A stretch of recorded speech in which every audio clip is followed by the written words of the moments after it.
ಪಾಪಿ ಹೋದಲ್ಲೆಲ್ಲ ಮೊಣಕಾಲುದ್ದ ನೀರು ಅಂತ ಒಂದು ಗಾದೆ ಮಾತಿದೆ. ಈ ಗಾದೆ ಮಾತು ಕೇಳಿದ್ರೆ ಪಾಕಿಸ್ತಾನ ನೆನಪಿಗೆ ಬರುತ್ತೆ. ಪಾಕ್ಗೆ ಹೇಳಿ ಮಾಡಿಸಿದ ಗಾದೆ ಮಾತಿದು. ಈಗಾಗಲೇ ಭಾರತವನ್ನ ಎದುರು ಹಾಕೊಂಡು ಸಾಕಷ್ಟು ಪೆಟ್ಟು ತಿಂತಿದೆ ಪಾಕ್. ಕೈಯಲ್ಲಿ ಆಗಲ್ಲ ಅಂದ್ರೂ ಯಾವಾಗಲೂ ಭಾರತದ ಜೊತೆ ರೇಸ್ಗೆ ಬರುತ್ತೆ ಪಾಕ್. ಈ ಸಲನೂ ಹಾಗೆ ಮಾಡ್ತು. ಕ್ರಿಕೆಟ್ನಲ್ಲಿ ಭಾರತಕ್ಕಿಂತ ನಾವೇನು ಕಮ್ಮಿ ಇಲ್ಲ ಅನ್ನೋ ರೇಂಜ್ಗೆ ಬಿಲ್ಡಪ್ ಕೊಟ್ಟು ನಮ್ಮ IPL ಇರುವಾಗಲೇ PSL ಅನ್ನು ಆಯೋಜನೆ ಮಾಡ್ತು. ನಾವು ಬಿಟ್ಟ ಪ್ಲೇಯರ್ಸ್ ಹೋಗಿ PSL ಸೇರಿದ್ರು.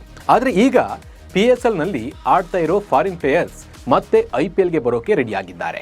ಯಾಕೆ ಅನ್ನೋದನ್ನು ಹೇಳ್ತೀನಿ. ನಾನು ನಿಮ್ಮ ಶಿವರಾಜ್ ಬಾಣಂಕಿ. ನೀವು ಸುದ್ದಿ ಅನ್ನೋದ ಸಬ್ಸ್ಕ್ರೈಬರ್ ಆಗೋದನ್ನು ಮರಿಬೇಡಿ. ಹಾಗೆ ಈ ವಿಡಿಯೋವನ್ನು ಕೊನೆ ತನಕ ನೋಡಿ. ಪಾಕಿಸ್ತಾನ ಹೆಜ್ಜೆ ಇಟ್ಟಲ್ಲೆಲ್ಲ ಮುಳ್ಳೇ ಸಿಗುತ್ತೆ. ಪಾಕ್ ಕಾಲಿಗೆ ಚುಚ್ಚಿ ಆ ಮುಳ್ಳು ರಕ್ತ ಹರಿಯುವಂತೆ ಆಗ್ತಾ ಇದೆ. ಉಗ್ರರನ್ನ ಸಾಕಿ ಸಲಿಗೆ ಭಾರತದ ವಿರುದ್ಧ ಚೂ ಬಿಡ್ತಿದ್ದ ಪಾಕ್ಗೆ ಆಪರೇಷನ್ ಸಿಂಧೂರ್ ಮೂಲಕ ತಕ್ಕ ಉತ್ತರವನ್ನ ಭಾರತ ನೀಡಿದೆ.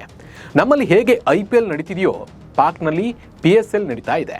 ಆದರೆ ಪಾಕ್ ಮತ್ತು ಭಾರತದ ನಡುವೆ ಯುದ್ಧದ ವಾತಾವರಣ ಸೃಷ್ಟಿಯಾಗಿದ್ದರಿಂದ IPL ಹಾಗೂ PSL ಶೆಡ್ಯೂಲ್ ಚೇಂಜ್ ಆಗಿತ್ತು. ಈಗ ಮತ್ತೆ ಪುನರಾರಂಭ ಆಗಿದೆ. ಆದರೆ ಪಾಕ್ಗೆ ಇದರಿಂದ ಒಂದಷ್ಟು ಸಂಕಷ್ಟ ಎದುರಾಗಿದೆ. ತಾನೇ ತೋಡಿದ ಗುಂಡಿಗೆ ತಾನೇ ಬಿದ್ದಿದೆ. ನಮ್ಮ BCCI ಜೊತೆ ಜಿದ್ದಿಗೆ ಬಿದ್ದವರಂತೆ PCL ಶುರು ಮಾಡಿದ ಪಾಕ್ ಕ್ರಿಕೆಟ್ ಮಂಡಳಿಗೆ ಗ್ರಹಚಾರನೇ ನೆಟ್ಟಗಿಲ್ಲ ಅನಿಸುತ್ತೆ. ಅಂದ್ಕೊಳ್ಳೋದೇ ಒಂದು, ಆಗ್ತಾ ಇರೋದೇ ಇನ್ನೊಂದು ಅನ್ನುವಂತಾಗಿದೆ. ಭಾರತದ ದಾಳಿಗೆ ಹೆದರಿ ಪಾಕ್ ಸೂಪರ್ ಲೀಗನ್ನು ಅರ್ಧಕ್ಕೆ ನಿಲ್ಲಿಸಿದ PCBಗೆ ವಿದೇಶಿ ಆಟಗಾರರ ತಲೆನೋವು ಹೆಚ್ಚಾಗಿದೆ. ಕೇವಲ ಪಾಕ್ಗೆ ಮಾತ್ರವಲ್ಲ, IPLಗೂ ಕೂಡ ವಿದೇಶಿ ಆಟಗಾರರು ಕೈ ಕೊಟ್ಟಿದ್ದಾರೆ. ಇದರಿಂದ ಸಾಕಷ್ಟು ತಂಡಗಳಿಗೆ ದೊಡ್ಡ ತಲೆನೋವು ಆಗಿದೆ. ಆದರೆ IPL ಮುಂದೆ PSL ಮಕಾಡೆ ಮಲಗಿದೆ. IPLನಲ್ಲಿ ಬೇಕಾದಷ್ಟು ಹಣವಿದೆ, ಆದರೆ PSLನಲ್ಲಿ ಹಣಕ್ಕಾಗಿ ಪರದಾಡುವಂತಾಗಿದೆ. ಇದು ಪಾಕ್ಗೆ ದೊಡ್ಡ ಸಮಸ್ಯೆಯಾಗಿದೆ. PSL ಬಿಟ್ಟು IPLಗೆ ಎಂಟ್ರಿ. ಹೌದು, IPL ಫ್ರಾಂಚೈಸಿಗಳ ಆಫರ್ಗೆ ಗ್ರೀನ್ ಸಿಗ್ನಲ್ ನೀಡ್ತಿರುವ ವಿದೇಶಿ ಆಟಗಾರರು PSL ತೊರೆದು IPL ಆಡಲು ಮುಂದಾಗ್ತಾ ಇದ್ದಾರೆ. ಅದರಂತೆ ಈ ಮೊದಲು PSLನಲ್ಲಿ ಆಡ್ತಾ ಇದ್ದ ವಿದೇಶಿ ಆಟಗಾರರು ಇದೀಗ ಆ ಲೀಗ್ನಿಂದ ಹೊರ ಬಂದಿದ್ದು IPLನಲ್ಲಿ ಕಾಣಿಸಿಕೊಳ್ಳಲಿದ್ದಾರೆ. ಭಾರತ ಪಾಕಿಸ್ತಾನ ನಡುವಿನ ಯುದ್ಧದ ಪರಿಸ್ಥಿತಿ ನಂತರ IPL ಮತ್ತು PSL ಆಡ್ತಾ ಇದ್ದ ವಿದೇಶಿ ಆಟಗಾರರು ತಮ್ಮ ದೇಶಕ್ಕೆ ಮರಳಿದ್ದಾರೆ. ಅಂಥ ಪರಿಸ್ಥಿತಿಯಲ್ಲಿ IPL ಫ್ರಾಂಚೈಸಿಗಳಿಗೆ ಆಟಗಾರರ ಕೊರತೆ ಎದುರಾಗಿದೆ. ಇದರಿಂದಾಗಿ IPL ಮತ್ತು PSL ಪಂದ್ಯಾವಳಿಯನ್ನು ಪುನರಾರಂಭಿಸುವುದು ದೊಡ್ಡ ಸವಾಲಾಗಿದೆ. ಆದಾಗ್ಯೂ BCCI IPL ಆಡುವ ಆಟಗಾರರನ್ನ ಮರಳಿ ಬರುವಂತೆ ಮನವೊಲಿಸಿದೆ. ಇದರ ಜೊತೆಗೆ PSL ಆಡ್ತಾ ಇದ್ದ ಕೆಲವು ಆಟಗಾರರು ಕೂಡ ಭಾರತಕ್ಕೆ ಬಂದಿದ್ದಾರೆ.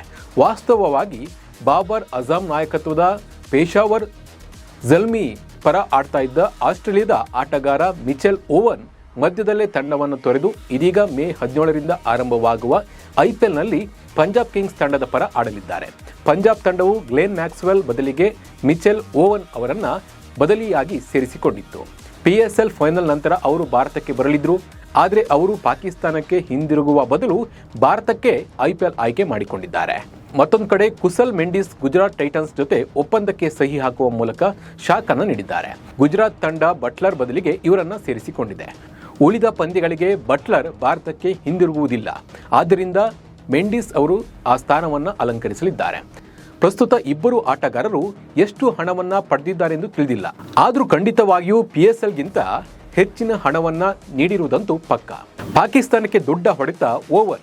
PSL 2025ರಲ್ಲಿ ಪೇಶಾವರ್ ಝಲ್ಮಿ ಪರ 8 ಪಂದ್ಯಗಳನ್ನು ಆಡಿದ್ರು. ಈ ಅವಧಿಯಲ್ಲಿ ಇವರ ಪ್ರದರ್ಶನ ವಿಶೇಷವೇನೂ ಆಗಿರಲಿಲ್ಲ. 17.57 ಸರಾಸರಿಯಲ್ಲಿ ಕೇವಲ 102 ರನ್ ಬಾರಿಸಿದ್ದ ಓವನ್ 2 ವಿಕೆಟ್ಗಳನ್ನು ಸಹ ಪಡೆದಿದ್ದರು. ಆದರೆ ಇವರು ಬಿಗ್ ಬ್ಯಾಶ್ ಲೀಗ್ನಲ್ಲಿ ಅದ್ಭುತ ಪ್ರದರ್ಶನ ನೀಡಿ ತಮ್ಮ ತಂಡವನ್ನು ಚಾಂಪಿಯನ್ ಮಾಡುವಲ್ಲಿ ಯಶಸ್ವಿಯಾಗಿದ್ದರು. ಇತ್ತ ಕುಸಲ್ ಮೆಂಡಿಸ್ 168 ಸ್ಟ್ರೈಕ್ ರೇಟ್ನಲ್ಲಿ 143 ರನ್ ಗಳಿಸಿದ್ರು. ಈ ಆಟಗಾರ ಕೂಡ ಭಾರತಕ್ಕೆ ಬಂದರೆ ಪಾಕಿಸ್ತಾನ ಲೀಗ್ಗೆ ದೊಡ್ಡ ಹೊಡೆತ ಬೀಳಲಿದೆ. ಇದರಿಂದಾಗಿ ಫ್ರಾಂಚೈಸಿ ಮತ್ತು PCB ನಷ್ಟ ಅನುಭವಿಸುವಂತಾಗಿದೆ. ಭಾರತವನ್ನು ಎದುರುಹಾಕೊಂಡು ಪಾಕಿಸ್ತಾನ ಏನೂ ಮಾಡಲಾಗದಂಥ ಪರಿಸ್ಥಿತಿಯಲ್ಲಿ ಪಾಕ್ ಇದೆ. ಒಟ್ಟಿನಲ್ಲಿ ಪಾಕ್ ಕ್ರಿಕೆಟ್ ಮಂಡಳಿ ಮೊದಲೇ ನಷ್ಟದಲ್ಲಿತ್ತು. ಈಗ ಫಾರಿನ್ ಪ್ಲೇಯರ್ಸ್ ಕೈ ಕೊಟ್ಟಿದ್ದರಿಂದ ಮತ್ತೊಂದು ಸಮಸ್ಯೆ ಎದುರಾಗುವಂತೆ ಆಗಿದೆ. ಈ ಬಗ್ಗೆ ನಿಮ್ಮ ಅನಿಸಿಕೆ ಮತ್ತು ಅಭಿಪ್ರಾಯವನ್ನು ಕಮೆಂಟ್ ಮೂಲಕ ತಿಳಿಸಿ. ನಮಸ್ಕಾರ.